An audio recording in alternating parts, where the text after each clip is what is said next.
Greetings from Era Lucknow Medical College. Today we will show you what you learned in the previous video on mastering the clinical analysis of gait. So we told you we'll show you the normal gait first, and then we will mimic all the types of abnormal gait that you learned. ठीक है? Ready. So the first thing is that the hip is flexed, the knee is extended, the ankle is dorsiflexed, and as the hip extends, the heel strikes the ground. Then there is plantarflexion of the ankle so that the foot is flat. Then you see that the tibia aligns. In the tibial alignment, the hip flexes further and the knee flexes. And then there is femoral alignment. The femur comes in line with the tibia. In this you find that the knee extends and the hip extends.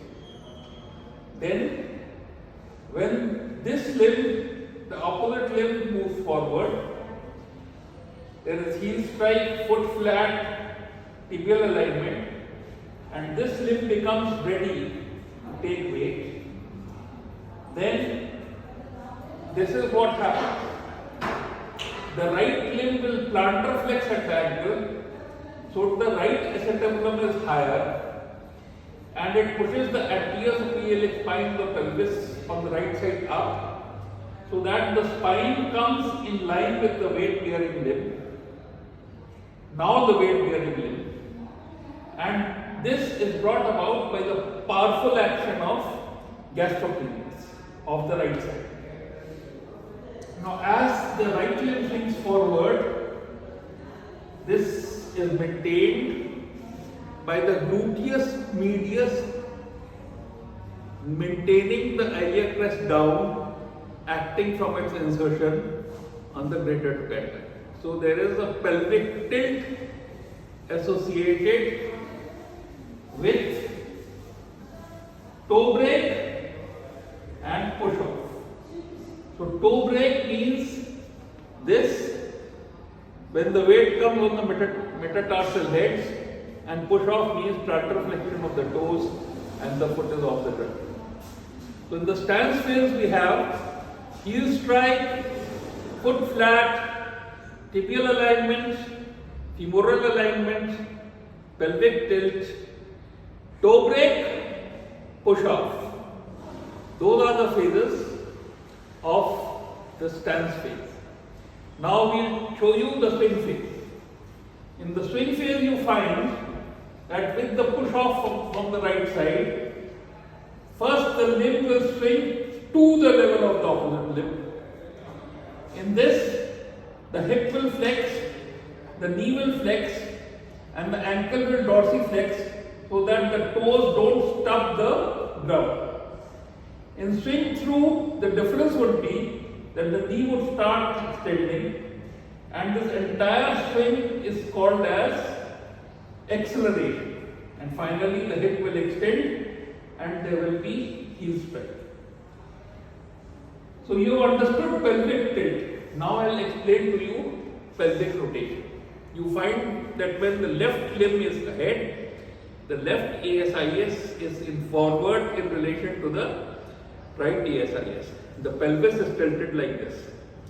Now on this weight bearing limb, on the left side stance phase, this pelvis will rotate like this. So first it is an external rotation, then it will become an internal rotation. This pelvis which is like this ASIS behind become like this.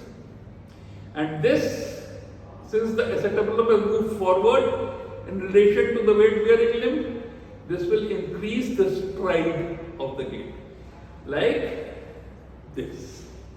Now this ASIS is ahead as compared to this.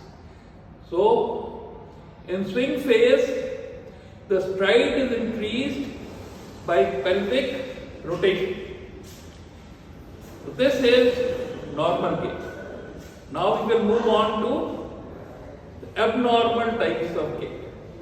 The abnormalities can be in the swing phase and in the stance phase. First of all, the swing phase. Right side heel strike, right side foot flat, right side tibia alignment, right side femoral alignment, and there is pain on weight bearing. As soon as that happens, I tilt my trunk towards the opposite side, and the swing phase of my left side becomes shortened in length, duration and height, like this. So this gait is to avoid pain. It is anti-algesia. Therefore, this gait is antalgic gait. Now I will move on to the Trendelenburg gait.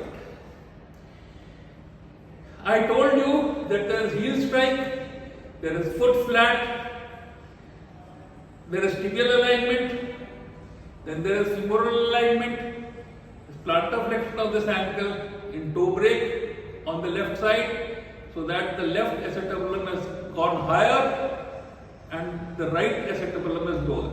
Now, when this left limb is swinging forward, the abductor mechanism of the right hip, gluteus medius, acting from its insertion, will maintain this iliac crest down. So it is the gluteus medius which is the power, the neck of femur which is the lever arm, and the hip which is the fulcrum. If there is any problem with this, instead of the right ASIS remaining down, as soon as the swing phase of the left side starts, the left iliac anterior spine will start falling. Now, if in the stance phase of the right limb, the left ASIS is lower, then this is called as Trendelenburg sign.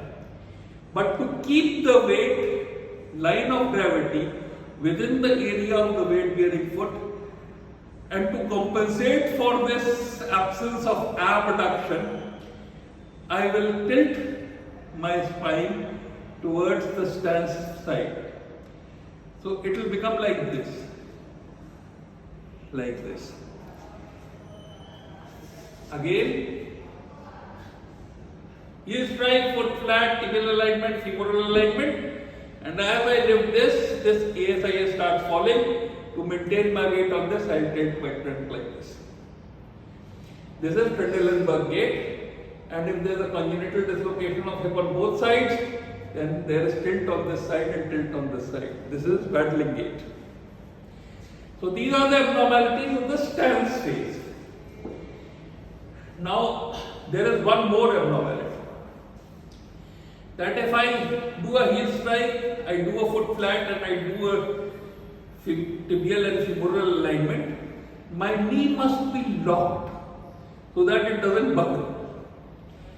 For that to happen, either the femoral condyle must rotate like this on the tibia,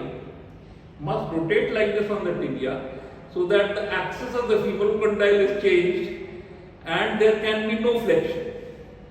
Rotation is secondary movement, extension is primary. Rotation will prevent reversal of the primary movement. Now, if this locking fails because the knee doesn't extend completely, or because the quadriceps is weak, in that circumstance, when there is weight bearing, then the knee is likely to buckle. So to prevent this, the line of gravity must pass anterior to the axis of the knee. This will happen if I have a powerful gluteus max which will push my trochanter forward, or I am bearing weight on the toes and there is equinus, or there is genu decurvatum when the axis of the knee has moved backwards. Supposing all these three systems fail, then I must bend forward, place my hand on the knee and push the knee backwards so that the line of gravity goes forward. Now this gait is called as quadriceps gait. Then another thing with another abnormality of the swing phase. The other abnormality of the swing phase is that when I am swinging forward, my hip is flexed, my knee is flexed, and my ankle is dorsiflexed, so that my toes don't stub the ground. Now, if my foot doesn't dorsiflex and drops, then I must hyperflex my knee and ankle to avoid the toes stubbing the ground, to create toe clearance. And then, though normally the swing phase starts with the toes are off the ground and ends with a heel strike, but in this circumstance it will be toe to toe gait. Okay? So this is high stepping gait or toe to toe gait. Now some other gaits, like if I take a lot of alcohol, then my cerebellum isn't working properly, and then I'm walking something like this with a broad base and trying to fall this way and that way. That is called as ataxic gait or ataxia. Then there is a short shuffling gait of Parkinsonism, in which I simply drag my feet on the ground like this. It is short, I am bending forward, and this is short shuffling gait of Parkinsonism. So, ataxic gait, short shuffling gait of Parkinsonism. Another one, supposing I can't bend my knee because of spasticity, then to clear the ground, I will circumduct. Alright. So I will circumduct like this. If it is bilateral, I will circumduct like this. But usually hemiplegias are unilateral. But sometimes in bilateral spasticity, because of the adductor spasm, this limb will cross the midline. So it will become like this and then like this. This crossing is called as scissors gait. So we told you all the abnormalities of the gait, and I don't know how much time I have covered. Thank you.